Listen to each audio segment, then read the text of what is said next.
Hello everybody, this is Paul from Aquariums and Gardens. Hope you're doing great today. In the process of owning an aquarium, I've got this one primary aquarium right here, and so I do regular water changes every 2 to 3 weeks.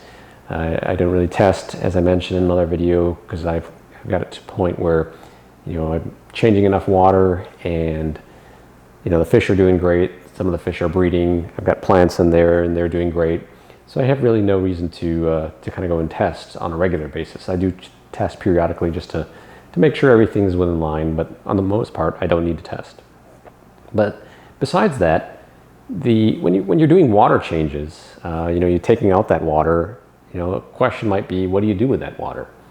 Now, definitely you don't want to drink that water. It's not good for drinking, not for yourself, not for your pets either.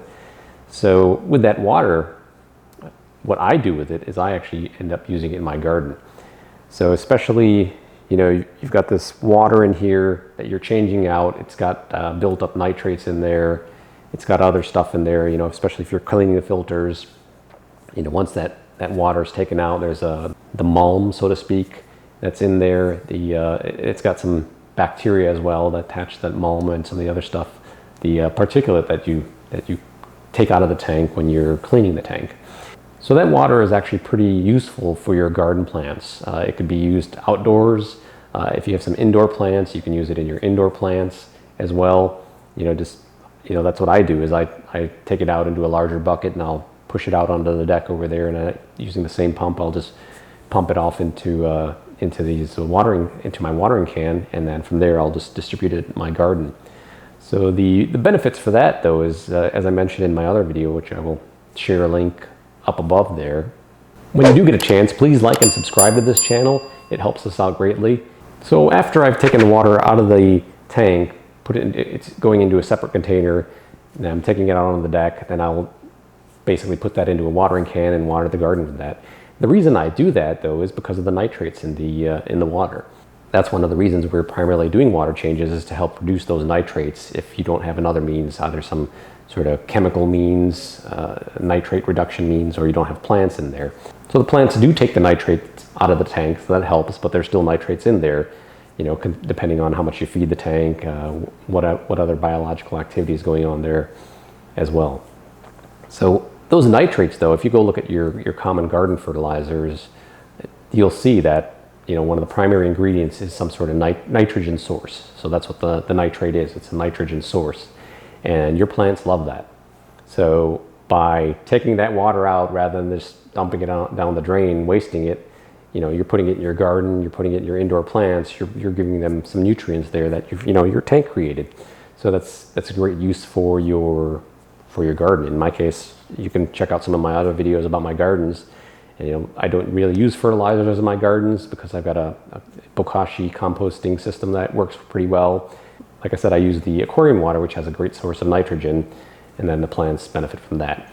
So I don't necessarily have it on a particular schedule. It's just whenever I'm changing the water out of the tank every 2 to 3 weeks, I'll use that water in the garden. Now in the wintertime here, we're here in Southwest Ohio, so it does ice over. So, obviously there's nothing growing outside, and then I will still port in those beds there, that way the stuff can stay in the ground over there, that there's not much rain going on, so the nitrate will kind of sequester in that area over there and benefit the plants come the next season. So that's easier said than done, especially depending on the weather. I mean, obviously if there's snow out on the deck, then it's not as easy. But my alternative in that case would be, I could crack open one of these windows, drop my siphon hose out the window over there, and then just let it run off into the back. And so there's lawn in and around this area over here.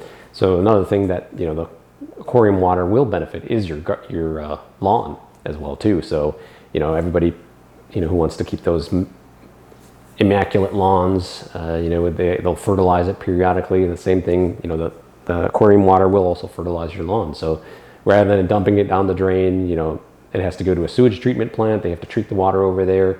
So rather than doing that, just siphon it out. Even if you don't want to put it in your garden, if that's extra step, I understand that's extra work for you. Rather than, running it to the drain, simply, especially if you're close to a window like this, even if you're not that close, as long as you've got a long enough hose and you've got the gravity working with you, you drop the lower part of the hose somewhere lower than where the siphon is starting, then that water is going to run off via gravity. So like in this case, my tank happens to be close to my window over here, and so like I said, crack open a window.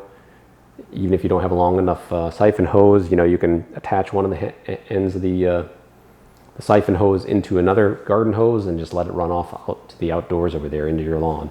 And so that's, like I said, that's much more beneficial and less waste than dumping it down the drain. So some of you might be saying, well, my water stinks, so I don't want to use it in my indoor plants. Outdoor it doesn't really matter, but if you got indoor plants, you might think, oh, well, the water stinks. I mean, if your aquarium water stinks, I'm gonna say, let's take a look at the aquarium itself and figure out, is there something wrong with it? Generally, your aquarium, once the cycle is up and running, once everything is going smoothly, it shouldn't have too much of a smell. I mean, mine, in my case, I can't smell anything from here, but if I were to stand right over the tank and open it up, maybe a little earthy smell, tad, not really much. It's, but it doesn't smell musty, it doesn't smell moldy. So if you do have some sort of smell coming into the tank, I would suggest, figure out what's going on there. I mean, do you have a lot of, is there dying plants in there? Do you have a dead fish hiding somewhere there that you need to clean out? Usually that's the only reasons why your tank is going to smell. Otherwise, if it's a readily running system, fully cycled, everything looks healthy, fish are behaving properly, then you shouldn't have any smell in your tank. So some of the cases, for not using, or some of the situations for not using the water, like I mentioned before, you never want to drink it. You don't want to pour it in your pet's water bowl because there's potential bacteria floating around there. Your garden will deal with it fine. Your body or your pet's body, not so fine. Another thing I would not use it for, I do hydroponics in my basement as well, indoor hydroponics. So, with hydroponics, you're running water and you're adding nutrients into that water in order to feed the plants. So I would not use my aquarium water in that, because then there are chances that you got different bacteria in there that not necessarily going to mix with your hydroponic water. So with the hydroponics, you're trying to keep it simple as possible. The only thing you want in there is the water itself and then your nutrients. So I mean, while it does grow, anytime you have water and living material in there, you're going to get bacteria. But the kind of bacteria you have in this tank over here, your fish tank, versus what you're going to have in your hydroponic system, you don't want to mix those two, because there could be some possible incompatibilities, and you will more likely than not, you could get some smells in there. And it's also hard to measure, what's this water, how much nutrients this has, and then how much you need to measure out your nutrients for your hydroponic system. You need to get those in a fine balance. Another time where you would not want to use your aquarium water in your garden is if you're treating your tank for anything. If you're treating it with antibiotics, antivirals, any type of medicines that you're putting in there to treat whatever underlying disease your fish might have or your tank might have, then in that case, do not use the water in your garden, whether indoors or outdoors. Because especially your outdoor garden, it's got a lot of beneficial bacteria that's living in that soil. Especially, you add antibiotics, antifungals, antivirals, you can throw your garden out of whack, and we don't want that. You've got a natural, healthy garden. If it's going strong, you're adding any of this water that's been treated, that's going to totally ruin your garden as well there too. So you don't want to do that. Obviously, this is a freshwater tank. I've only had experience with freshwater tanks in my life, so that you don't want to put salt water in your garden. Salt water, obviously the salts, once they build up in your soil, it's going to make your soil inhospitable. No plants will grow there. If they do grow, they're going to be very weak. So definitely don't use salt water in your garden. One suggestion I've seen, heard, thought about for salt water is, if you've got an area, especially say you've got brick pavers, or on your driveway you got cracks with weeds growing in it. You could even take that salt water, rather than pouring it down the drain, pour it on those weeds. That salt water and vegetation generally don't mix, and that's going to kill your weeds over there.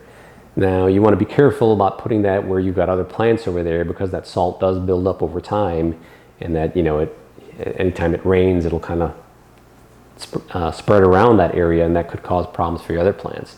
But if it's in like an isolated area where you just have, you know, your driveway, you know, or a sidewalk or patio or something like that where there's nothing else growing, you got a couple weeds coming out of the cracks and stuff, you know, pour a little bit that salt water on there, and then that'll take care of those weeds for you.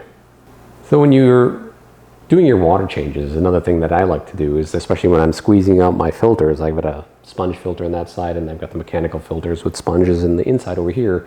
So rather than washing those sponges separately, I will just take them out, put them in the container where I have the spent water, the used water, squeeze them out, shake them in there, and then put them back in the tank. That stuff that's going in there, that mulm, you know, that's got some value in there as well too. That'll add to the organic material in your plants, plant soil. So that's a great way to make use of that too. You know, just take all those filters out, you know, pop them in the water there, squeeze them out, put them back in your tank, and then take that water, and that's the same water. Then that's exactly how I do it. Then I'll just put that water into a watering jug and then water my garden with that too. So not only am I adding, you know, nutrients in the form of nitrogen, I'm also adding some organic material that eventually becomes part of the soil and helps the soil.